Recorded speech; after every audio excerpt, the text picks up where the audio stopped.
Cincinnati wins this one 34-24 on the road, get their first win of the season. We'll highlight the top 5 graded players for the Bengals first.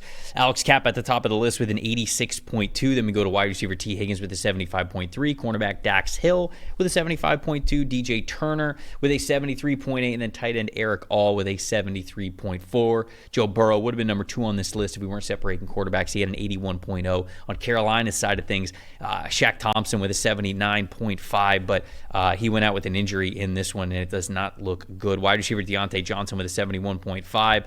Running back Chuba Hubbard, 69.5. Edge rusher Jadeveon Clowney with a 69.4. And then offensive tackle Taylor Moton with a 67.6. Andy Dalton, good performance for him. Almost the top number for all Carolina Panthers here with a 79.1. Dalton, what is your stat that told the story here from this one? I kind of have several, and I really think, I know the Bengals won. It was a good bounce back for them, and their offense looked good for the second week in a row. But don't take anything away from Quinn and Eli producing this show. Oh, no, come on. I know, we got to give them something. They were 0-3 before It's this. always good to get your first win of the year. All right, It's good to see Burrow and those guys look good.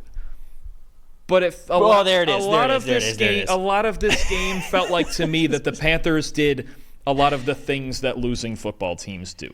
Okay, 11 missed tackles, including three of them on that Jamar Chase touchdown. They missed 3 tackles there. That was tough. There was several. There was a couple of times late in the game when they could have made one more stop to get back in it that I was like, they're there. And then the Panthers, tackling was a problem. They dropped 4 balls. They had a great drive on their first drive of the game. It was like 8 or 9 minutes. They got all the way down to the 1-yard line and didn't punch it in. They committed the cardinal sin of giving up back-to-back touchdowns at the end of the first half and the beginning of the second half. They went 1 for 3 on 4th down. I went back and watched a lot of this game, and it felt like the Panthers just did all of the things that lose you football games in every big moments, whether it was a missed tackle, whether it was a drop on a big play. I don't remember who it was down the sideline. It might have been Deontay Johnson, but I can't. Somebody down the sideline could have had a big play and dropped the ball. It was just times when it was like when the Panthers needed to execute. They just didn't. It was just like an execution. And Andy Dalton was really good again in this game. He was. This game was not at all on Andy Dalton to me. No.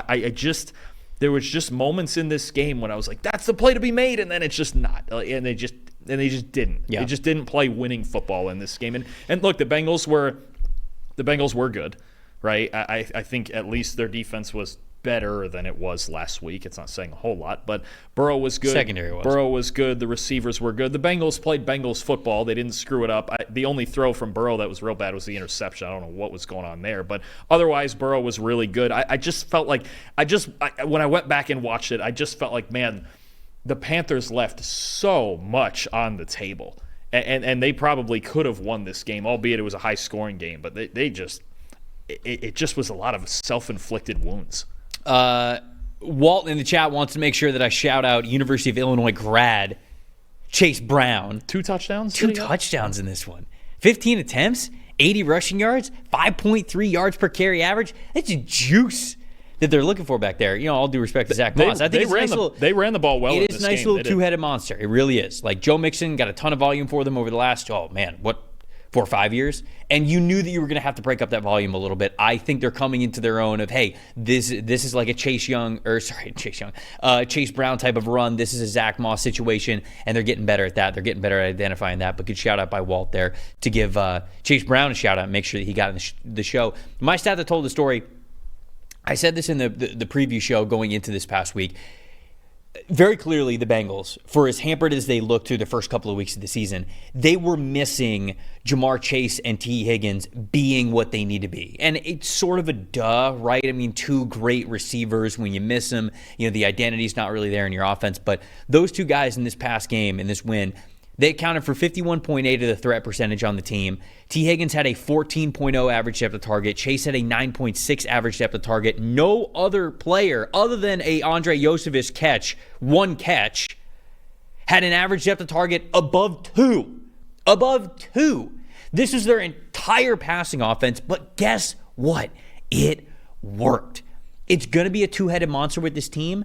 Doesn't matter. The fact that both of these guys are back means that the Bengals can put up 20, 30 points every single week. And I think that this is probably the tip of the iceberg. I think that they would say that they probably still left some stuff out there on the field. Obviously, you had the massive Jamar Chase catch, but the consistency there wasn't The consistency wasn't quite there for Jamar Chase, who only had 3 receptions in this game, one of them going for the 63 yards because it was that big play. But they're going to get more in sync. I don't think the Bengals are going anywhere. I really don't. I think this is a team that is going to be competitive to the end. Playoffs are absolutely still in the conversation here for the Cincinnati Bengals. Now, Trey Hendrickson injury, depending on what it is, a little tricky. We'll get to that in a second. But I still think that this team is legit. What's the most impressive for you? For me, it's the Bengals' offensive line, and we've talked a lot in the past. Everybody's talked a lot in the past about their offensive line and the struggles that they have sometimes, but really good. Their front 5 was really good in this game, and they gave up only, I think I have 5 pressures here that they gave up. Their front 5, 80.1 pass pro grade, solid run blocking day as well. You mentioned Chase Brown and Zach Moss still had good days running the ball. I think we have to give credit. Amarius Mims is coming along at right tackle. He's not at that elite level yet, but I think if you have one weak spot on your offensive line, it's not bad. We've seen too many years in the past where the Bengals, the entire unit, was a struggle. I think their offensive line played well in this game. Is it an elite Carolina pass rush? No, but the Bengals took care of business up front. They gave Burrow clean pockets, and if you give Joe Burrow clean pockets, he's an elite quarterback. And I wonder about, you mentioned Chase and Higgins. It's like all these things like reads and stuff and reading defenses and this guy and this rotation and that. Do you think in their offense it's just Chase, Higgins, check down? Is that basically just their offense? Essentially. Yeah. Those are the average of the targets, right? I wonder if in 14, 9.6, and then 2. I need to know if that's written down in a Bengals playbook. Listen, just every play. All right, what's the read? Chase, Higgins, check down, and just done. That's it. It's simple, but maybe they say sometimes simple works better. I don't know if you were too young for this. Do you know the show Hey Arnold? Of course. Okay, do you remember the episode where he's playing on a basketball team and the coach's son is on the team and the game plan the coach says is literally get the ball to Tucker no matter what? Like that's literally the entire offensive game plan. That is sort of how I feel with T. Higgins and Jamar Chase. Shout out to anybody who is the appropriate age to watch Hey Arnold and gets that reference. What a time the late 90s were, huh? Oh, just some elite cartoons coming out of Cartoon Network and Nickelodeon. You really do love to see it. Next game that I want to get to. Oh, wait. We got most disappointing. Oh, I got most impressive too. Man, I was ready to get to the next one. Skipping ahead. Felt like I had that transition right there. Most impressive. Chuba Hubbard. Because this is back-to-back weeks for him. Second straight game that he had over 100 rushing yards. 18 carries for 104 yards this week. 4 targets for 4 catches. 17 yards as well. They are using him in the passing game. And Chuba Hubbard's success to me is more of a bigger picture of the fact that Carolina fans, you're not going to win a lot of football games this season. It just kind of is what it is. The proof's going to be in the pudding. You basically already have your cards on the table of what this season was going to be. But Andy Dalton's presence shows you that this offense, even as it's currently constructed, can still be balanced. You can get good production out of the receivers you have and out of the running backs and the offensive line. Andy Dalton is showing you that. So Let's be real though for a second. Okay, they're 1-3, but everybody else in the division's 2-2. They're not playing suddenly with Andy Dalton. I don't think they're playing that. No, wait. Tampa's not 2-2. Yeah, they lost to Detroit and then they lost last week. No, they beat Detroit. Oh, they beat Detroit. Sorry, yeah, my bad. They're 3. No, my bad. They were supposed to lose to Detroit. No, my fault on that. But still. Okay, even the way the Bucs, they've played 2 good games. No, the Panthers aren't playing. They're not playing that bad of football. We try to nail teams in the coffin when they lose 2 games to start the season. I don't think either way. I don't think they have to mail it in though. No. These last 2 weeks, they've played pretty good. But I don't think the team is necessarily good enough to be a playoff team. Could they be like a 6-7 win team? Yes, they could. What I'm trying to say is they're not going to make the playoffs this year, but you're probably in a situation where you are drafting or bringing in some sort of a quarterback. If you upgrade at all whatsoever at quarterback, or you get the franchise guy in there, or just you continue to invest, defense is rough. Obviously, it's where they got to get better this offseason. But all that to say, I think Panthers fans were down horrendous 2 weeks ago. Yeah, and I don't think they're down horrendous now. And again, the Chuba Hubbard most impressive. That sort of is evidence to that this team can be good. Even beyond like, hey, Andy Dalton's playing well. Okay, well, he was going to play better than Bryce Young because it couldn't get any worse. The run game's also better. And part of playing Andy Dalton, as much as getting better quarterback play, was getting a fair evaluation and fair development of the rest of your guys. Like Chuba, and honestly, they're starting to get Xavier Legette going. That's a huge deal.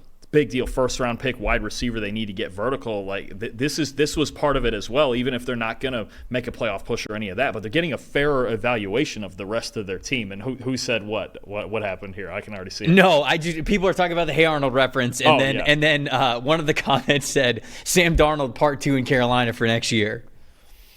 No. Yeah, probably not. No. Probably not. I heard somebody say, what about Sam Darnold, future for the Jets? I'm like, we already did that once. Yeah, but they'll screw it up again. No, he's got to come back. No, you know what the comeback is for the Jets?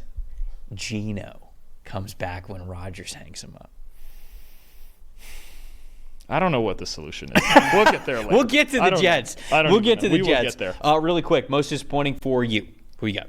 Honestly, I was already worried about the Bengals D-line coming into this game, and now it's even more so with FAU legend Trey Hendrickson going down for, it doesn't sound like, I think they described it as a neck stinger, but if Hendrickson misses any time, I honestly, this is where even when they were 0-3, I wasn't that worried about the offense because Higgins was going to get healthy and Chase was going to be Jamar Chase. That's what he is, and Burrow was going to be Burrow. I was extremely worried already about this defensive line, and if Hendrickson's hurt, if he misses any time at all, they have to play Baltimore next week.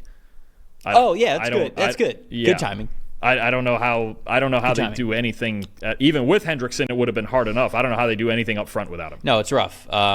You got to hope that the bad pass blocking that the Ravens had for the first 2 games of the season, that's what shows up for you, because right now, it's bad for Cincinnati. Even if you include Hendrickson's performance over the last 4 weeks and what he has played, 6 total pressures this week in week 4. That was 31st in the NFL. 42 total pressures on the season. That is tied for 31st. The only team that has less than them is the Titans, and they haven't played yet this week.